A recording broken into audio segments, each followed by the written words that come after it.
Assalamu alaikum everyone, welcome to the 5th episode of the Non-Snoozers. This is the Quranic themes, and the theme, like last week, is speech. Last week Zahra gave me 14 verses and only 1 minute for each verse to explain them. And because that was hard and she really enjoyed it, she's going to do the same this week again. 14 new verses, right? 14 new verses, 1 minute for each verse, and let's see how that one goes, right? So watch the opening and come back.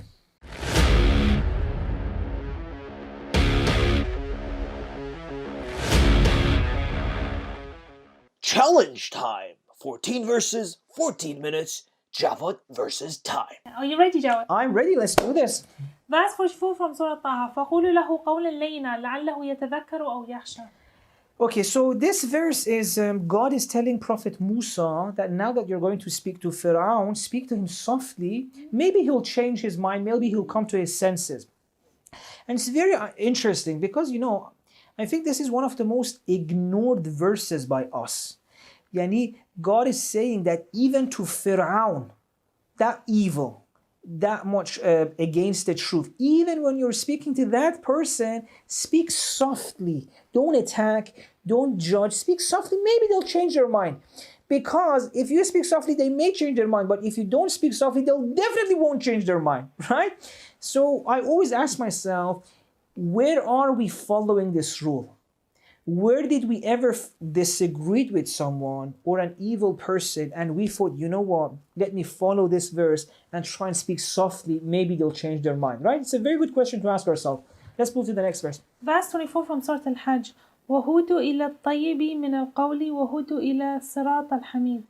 So God is saying they were guided towards the tayyib min al-qawl, the true speech, the right speech, and as a result of this, they were guided to the right path, Sirat al-Hamid, the path of the praised. So this is interesting because God is saying the way to reach the correct path, the way to reach salvation, the correct path is through speech, through qawl, which means that through discussion, through reading, writing, discussing, talking. It's very interesting. Okay, can we have the next verse? Verse 18 from Surah Al-Zumar. الَّذِينَ يَسْتَمِعُونَ الْقَوْلِ فَيَتَّبِعُونَ أَحْسَنَهُ أُولَٰئِكَ الَّذِينَ هَدَاهُمُ اللَّهُ. Yeah, there we go. This verse actually elaborates on the previous verse. In the previous verse, God says there's this group that they found the correct speech, and as a result of that, they found the correct path or the right path. And now someone may say, okay, how can I find the correct speech? God explains here, the way to find correct speech is to listen to everything. الَّذِينَ يَسْتَمِعُونَ الْقَوْلَ فَيَتَّبِعُونَ أَحْسَنَهُ. So listen to everything. Everyone who has something interesting to say, listen to them, any book, read it, and then think which one makes more sense to me. When you do this, it's very interesting. God says, أُولَٰئِكَ الَّذِينَ هَدَاهُمُ اللَّهُ. So anyone who does this, they say God has guided them, which is very beautiful. So God is saying that within us, we have this ability to find the truth, and God attributes this to himself. الَّذِينَ هَدَاهُمُ اللَّهُ. So once you listen to everything and you choose the one which makes more sense to you, you're basically following what God wants. But this also means that if someone stops others from reading, if someone censors information or censors speakers or blocks people from listening to others, they're actually going against the formula which God has put forth in this verse. Okay, let's go to the next verse. Verse 23 from Surah Al-Isra. فَلَا تَقُلْ لَهُمَا أُفٍّ وَلَا تَنْهَرْهُمَا وَقُلْ لَهُمَا قَوْلًا كَرِيمًا. So this verse is a very famous verse. It's about parents, and it says that don't say off to your parents, which is the least disrespectful thing there is. So basically, don't say anything disrespectful. If even off is banned, well, worse than off is obviously banned. So be kind to your parents, be nice, don't break their hearts. However, something which young parents have to have in mind is that this is not for young parents, although we shouldn't disrespect young parents either. But earlier on in this verse, God says this is for old parents, parents who have aged. Why? Well, when parents are young, actually they're the powerful in the family. They're not the sensitive ones. It's actually the children who are sensitive, who can easily get harmed and hurt. So the parents have to be careful, which usually parents are.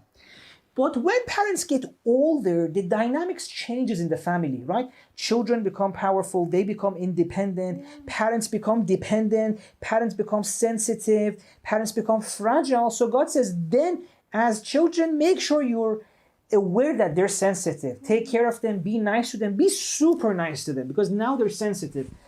Okay, let's go to the next verse. Verse 63 from Surah النساء وقل لهم في أنفسهم قولا بليغا.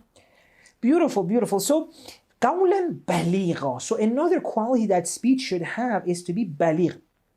This is mainly good for those who try to, they found the truth. They want to get it out there. They want to spread the truth. They want to spread what they think is correct. God is saying that saying the truth is not enough. You have to say the truth in a baligh way, which is that it has to reach the heart of the person you're talking to.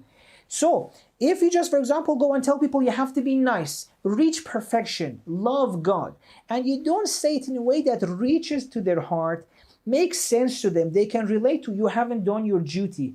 So you have to speak in a way, explain things in a way that reaches, goes all the way and reaches the heart of the person you're talking to. And goes basically to the, you have to make it relevant to the realities of their life. And I have to rush to the next verse. Verse 5 from Surah النساء وقولوا لهم قولا معروفا. وقولوا لهم قولا معروفا. I think earlier on in this verse, if I'm not mistaken, is talking about people who are as-sufaha, right? It's very interesting. God says even to this group of people,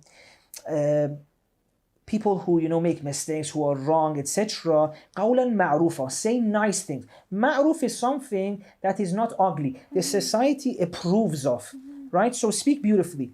And it's very interesting. Last week and this week, in the verses, I feel like God keeps mentioning every group in society that people may look down at and say you do not get to speak to them in a wrong way. It's very interesting. It mentioned the ignorant ones last week. Said even to the ignorant one, you don't get to speak in anything less than respectful way. To this group, be respectful. To that group, be respectful. So God keeps mentioning all the people that we may disrespect and says, no, قَوْلًا مَعْرُوفًا, something beautiful, something that is not ugly. It's very beautiful. Wow. And my time is running out. Let's move on. Verse 63 from Surah الصف يا أيها الذين آمنوا لما تقولون ما لا تفعلون كبر مقتا عند الله إن تقولوا ما لا تفعلون. Okay, so in this verse, God is saying that why do you say things which you are not acting according to, right? So don't say things that you're not doing. Don't preach what you're not doing. And the interesting thing is towards the end, you said, كَبُرَ مَقْتًا عِنْدَ اللَّهِ. So this is hateful to God. Now, if we think of some of the examples of this, it's super scary. So if, for example, I tell my children, love God, and I don't love God. If I tell them, enjoy prayer, and I'm not enjoying my prayer. If I told them, don't get angry, and I get angry myself, all of this, God says, كَبُرَ مَقْتًا عِنْدَ اللَّهِ. This is hateful to God. Or, for example, even other people in society. You judge someone in the society and you do the same thing. God says, this is hateful to me. Now, I can even take this deeper and say, even in religion, if I, for example, pray and I say my prayer, إِيَّاكَ نَعْبُدُ, I only worship you. I'm saying it. If I'm not living that way, this prayer would be hateful to God. كَبُرَ مَقْتًا عِنْدَ اللَّهِ. Let's go to the next verse. All right, so we have 3 verses that are similar. I'll give you all of them and then you can explain. Okay. Verse 25 from Surah Al-Waqi'ah لا يسمعون فيها لغوا ولا تأثيما. Okay. And then verse 35 from Surah Al-Naba لا يسمعون فيها لغوا ولا كذبا. كذابة. Okay. Sorry. And verse 11 from Ghashiyah لا تسمعوا فيها لاغيا. Okay. So do I get 3 minutes for them? Because it's 3 verses. Okay. You do. I think what all these 3 verses have in common, as you mentioned, is the laghav part, right? So this is description for heaven, and God is basically saying in these verses that in heaven there is no idle talk. Now, what does idle talk mean? It means anything which is not relevant to our goal.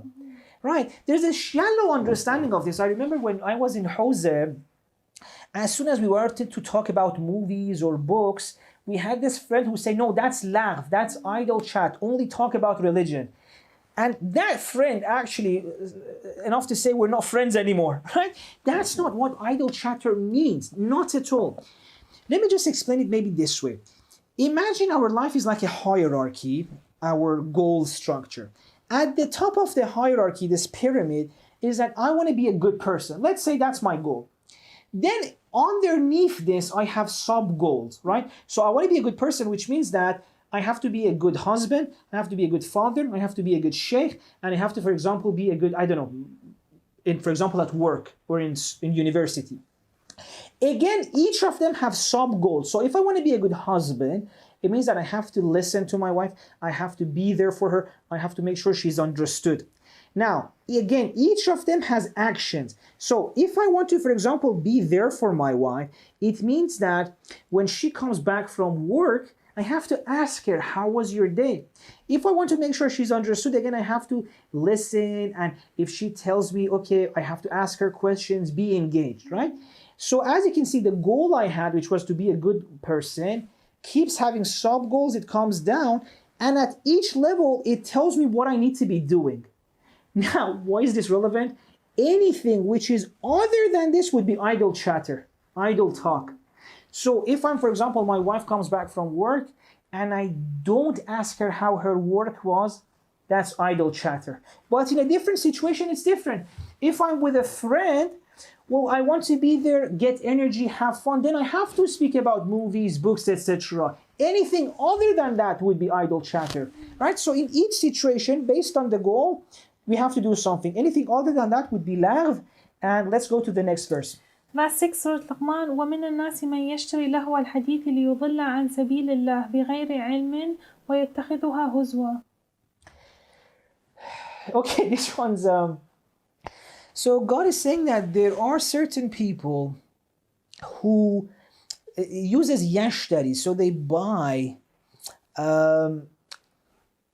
speech hadith which is not correct, it's wrong, and they use this to deceive people. بغير علم, so they don't even know that this is happening or this information is wrong. What was afterwards? بغير علم. بغير علم الناس يشتري لهو الحديث ليضل عن سبيل الله بغير علم ويتخذها هزوا. ويتخذها هزوا. So the idea maybe that the point we can get is this, that they think this is a simple thing. So how can we make this relevant? Like, basically, maybe the point is this, that do not think or let me phrase it in another, it is a very serious matter if you spread or buy information which is not accurate, which is not correct. And yashtari. So when you accept this information, it also gives motivation to the person to spread false information, right? Anyways, maybe that's what it means. Yep, let's go to the next one. Verse 54 from Surah Yusuf. فلما كلمه قال إنك اليوم لدينا مكين أمين. فلما كلمه. Okay, I think I know what this is. This is when I memorized Surah Yusuf as a engagement gift for Zahra. So God says here in this verse, in the Quran says that as soon as Prophet Yusuf spoke, فَلَمَّا كَلَّمَهُ, then the king said that, oh, now you are trusted and in a high position in front of me. In other words, Yusuf's personality and trustworthiness became clear through his speech.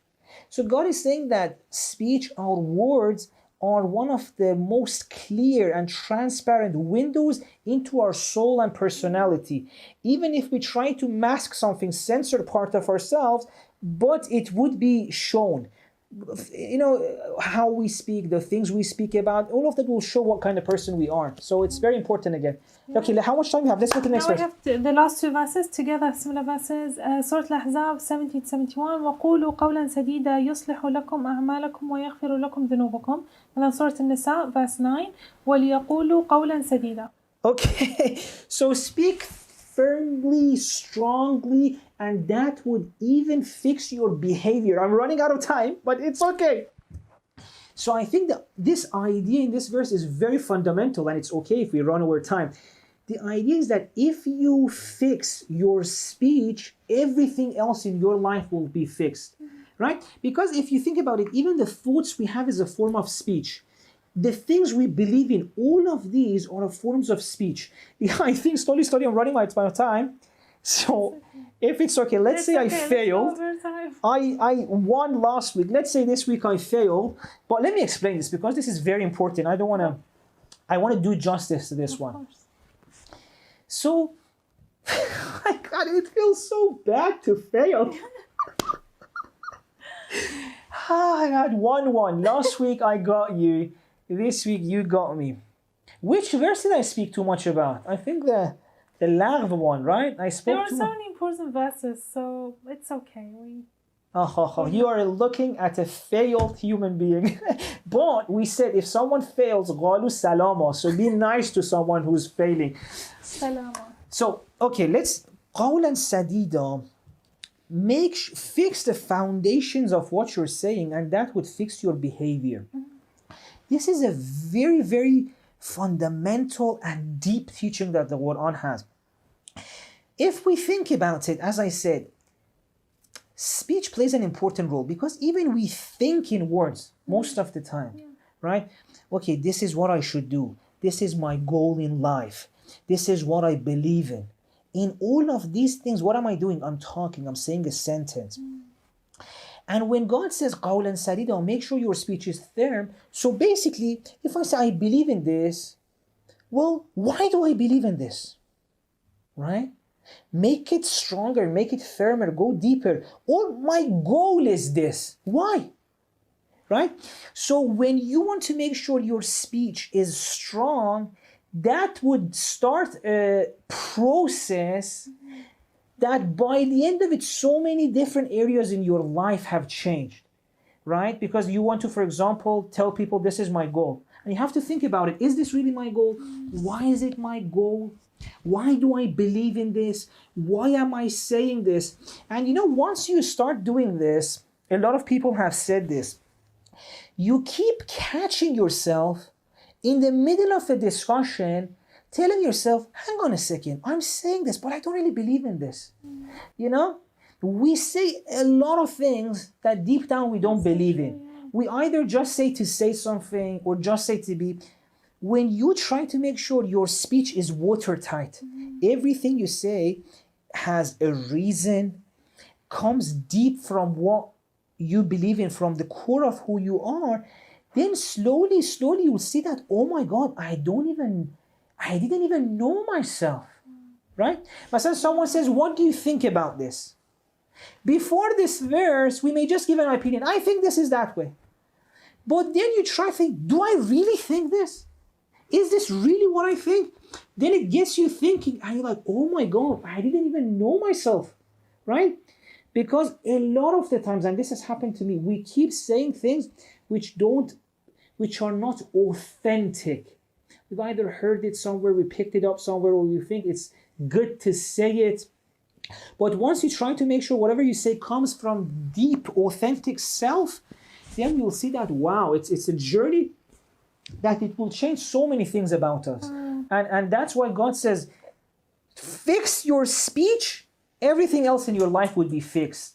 So I think that was so worth the overtime. that was worth failing. No, that was worth the overtime. I'm happy with it. Okay, so this was another episode of the Non-Snoozers, an episode in which I failed to to do the challenge. I hope you join us in the next episode of the Non-Snoozers. Thank you so much for joining us. Much. And See you in the next episode. see you in the next episode. In case you haven't watched the previous one, you can go and watch that right now. And make sure you subscribe to our channel. Love you so much. Take care and fix your speech, man or woman.